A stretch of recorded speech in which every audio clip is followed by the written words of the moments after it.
আমি বাসর ঘরে ঢুকতে আমার বউ আমাকে সালাম দিল। আমিও সালামের উত্তর দিয়ে আস্তে করে তার পাশে গিয়ে বসলাম। ঠিক সেই সময় সে আমাকে বলতেছে, এখন রাত কয়টা বাজে, একটু ঘড়ির দিকে তাকিয়ে দেখুন তো।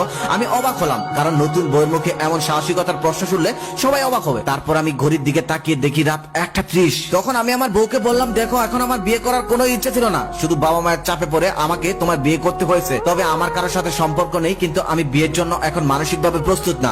আমি চাইলেও এখন তোমাকে বউ হিসেবে মেনে নিতে পারবো না বা বউয়ের অধিকার দিতে পারবো না। আমার কথাগুলো শেষ হওয়া মাত্রই নতুন বউ আমার পাঞ্জাবির কলার চেপে ধরলো আর বলল, আমাকে কি খেলনার পুতুল মনে হয়? বিয়ে করবেন না, পছন্দ হয় না, তাহলে আগে না বলেননি কেন?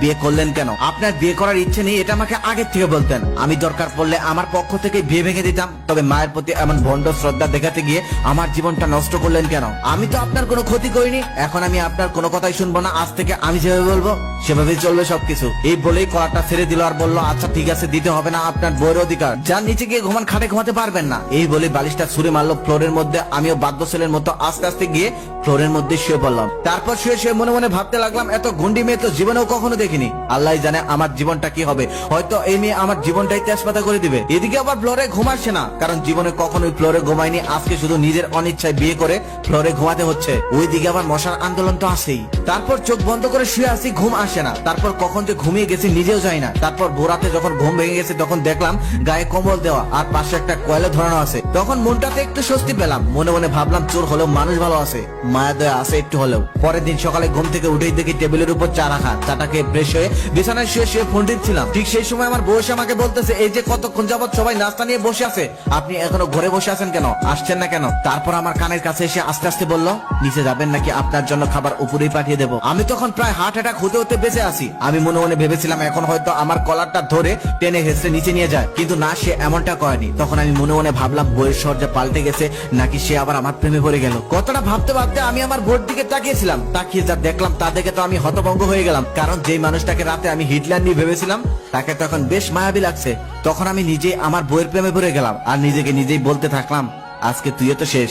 অমনি সে আমার সামনে থেকে চলে যেতে লাগলো আর পা ফসকে একদম মেঝেতে পড়ে গেল। আমি তখন ভাবলাম মেয়েটা বেশ ব্যথা পেয়েছে, তাই আমি দৌড়ে গিয়ে তাকে তুলতে গেলাম। তারপর হাত ধরে টান দিলাম। তখনই সে আস্তে করে বলল, কেমন স্বামী গো আপনি?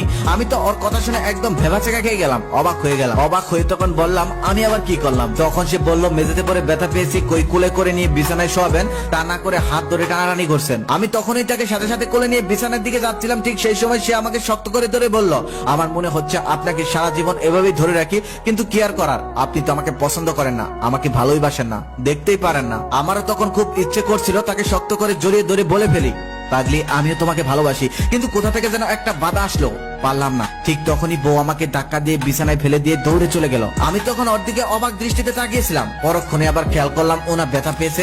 তখন আমার আর বোঝার বাকি রইল না যে ও আমার সাথে দুষ্টামি করেছে, ও আমাকে বোকা বানিয়েছে। তারপর পাগলিটার সাথে খুনছুটি আর প্রেমে এভাবেই কেটে গেল 2 বছর। এখন কেউ কাউকে ছাড়া একটা মুহূর্তের জন্য থাকতে পাই না। আমার সেই পাগলিটা এখন গর্ভবতী, খুবই যত্ন নেই তার। ডক্টর ডেট দিয়েছে কিছুদিন পরেই বাবু হবে। আমি সেদিন অফিসে ছিলাম। তারপর আব্বুর ফোন পেয়ে দৌড়ে হসপিটালে গেলাম। সেখানে যাওয়ার পর শুনি আমার ঘর আলো করে একটা কন্যা সন্তান জন্ম হয়েছে আমাদের ঘরে। কিন্তু আমার পাগলিটার কোনো সারা শব্দ পাচ্ছি না কেন?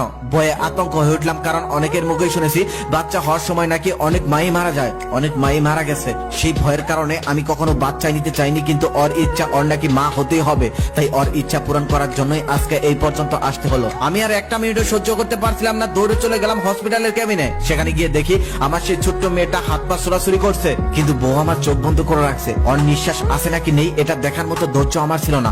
আমি দৌড়ে গিয়ে তাকে জড়িয়ে ধরলাম আর কান্নাকাটি করতে লাগলাম। ঠিক সেই সময় আমার কানের মধ্যে ব্যথা অনুভব করলাম। পরে খেয়াল করে দেখলাম আমার বউ আমার কানের মধ্যে আস্তে করে কামড় দিয়ে বলছে, কি ভাবছো মারা গেছি?